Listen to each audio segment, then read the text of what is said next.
Many years ago, the Earth's continents were originally one big supercontinent surrounded by an even gigantic ocean. However, this supercontinent gradually broke up and scattered to become the continents we see today. There is now another split that seems to be occurring within the African continent, and surely scientists are paying attention to it. But what exactly does this division mean? Are we in any danger? Or is the world coming to an end as most suggest?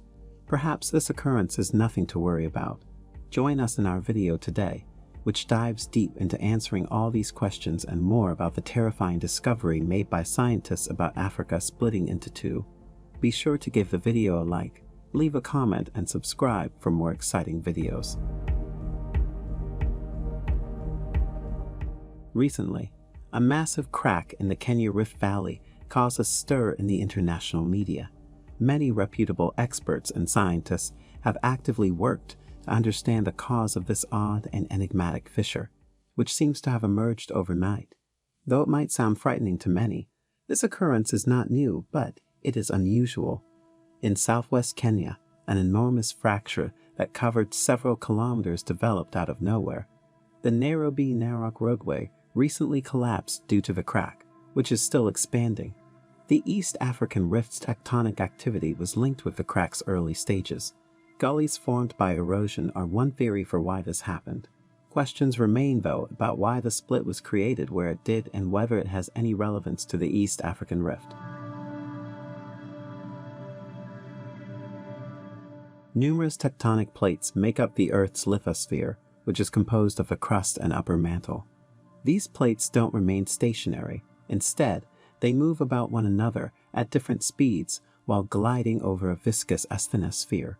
Although the exact mechanism causing their movement is still under discussion, it is believed that they involve forces produced at plate boundaries and asthenosphere convection currents. These pressures do not just cause the plates to shift, they also can rupture the plates, creating a rift and possibly leading to the formation of new plate boundaries. One area where this is now taking place is the East African Rift system. The East African Rift Valley stretches over 3,000 kilometers from the Gulf of Aden in the north towards Zimbabwe in the south, splitting the African plate into two unequal parts that comprise the Somali and Nubian plates. Activity along the eastern branch of the Rift Valley, running along Ethiopia, Kenya, and Tanzania, became evident when the large crack suddenly appeared in southwestern Kenya. The 50-foot deep and 66-foot wide chasm may have formed as a result of a bigger rifting system, but it is possible that the area's recent high rains exposed the fracture and caused it to suddenly develop. A large area of volcanism, seismic activity, ground uplift, subsidence, and the development of fissures and cracks are all caused by the surface expression of the rifting. But what exactly causes rifting? A rift is caused when the lithosphere is subject to horizontal extensional pressure, thus becoming thin. It will eventually break, creating a rift valley in the process. Volcanism and seismic activity are surface indications of this process that can be seen along the rift valley. If this happens, rifts, which are the first step of a continental breakup, can result in the formation of a new ocean basin.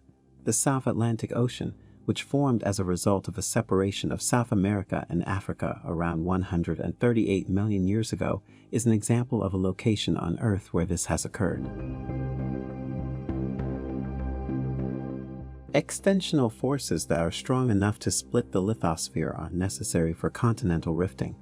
The East African Rift is considered an active kind of rift, where the circulation of the underlying mantle is the source of these stresses. The lithosphere beneath this rift is being lifted higher by the formation of a sizable mantle plume, causing it to weaken due to the rise in temperature, strain, and break by faulting.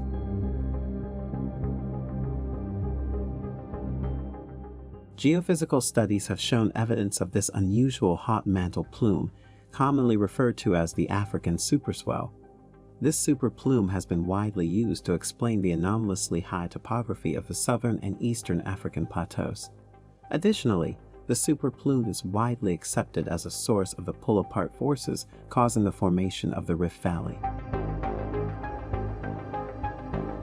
The topography of rifts is particularly distinctive, consisting of several depressions bounded by faults and surrounded by higher ground.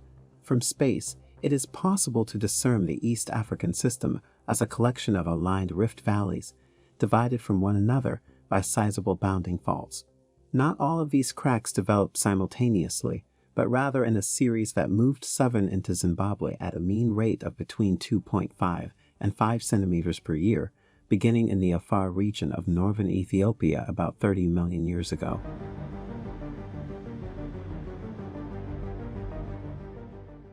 Although rifting is mostly undetectable to us, the formation of new faults, fissures, and cracks, as well as renewed movement along old faults, as the Nubian and Somali plates continue to move apart, can result in earthquakes.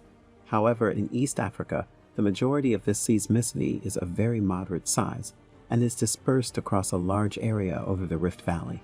Volcanism is an additional surface indication of the ongoing process of continental breakup and the proximity of a hot molten asthenosphere to the surface.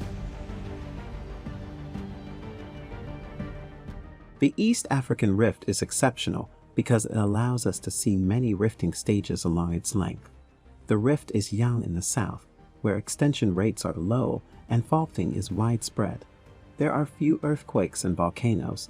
However, the Rift Valley bottom is entirely covered with volcanic rocks as it approaches the Afar region.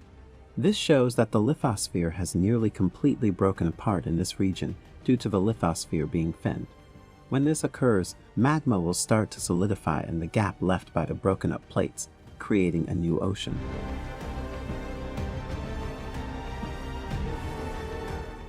Over millions of years, a tiny shallow sea will start to separate the eastern edge of Africa from the rest of the continent. The Earth will eventually develop a sizable island in the Indian Ocean as the rifting progresses. There's a good chance that this island will include portions of Ethiopia, Somalia, Kenya, and Tanzania. Scientists have been aware of the rifting in Africa for a while, but the exact cause has been difficult to determine. The Earth is an ever-changing planet, even though in some respects change might be almost unnoticeable to us. Plate tectonics, or the East African rifting, is a good example of this. The rifting is a very slow process that most of the time goes about splitting Africa without anybody even noticing. While this sounds frightening, the timeline for that is extremely long-term. Thankfully, scientists estimate that the rifting process in Africa will take tens of millions of years as the crust begins to thin and sink, and a small seaway begins to intrude the rift zone and eventually form a huge ocean separating the continent into two. So if you're already in shock, hold your breath, since none of us or our children's generation will be around to experience this spectacular occurrence. If you enjoyed this video, watch also the next video on your screen, which looks into how rivers were built in Libya right under the Sahara. Be sure to leave a comment, give the video a like, and subscribe for more exciting future videos.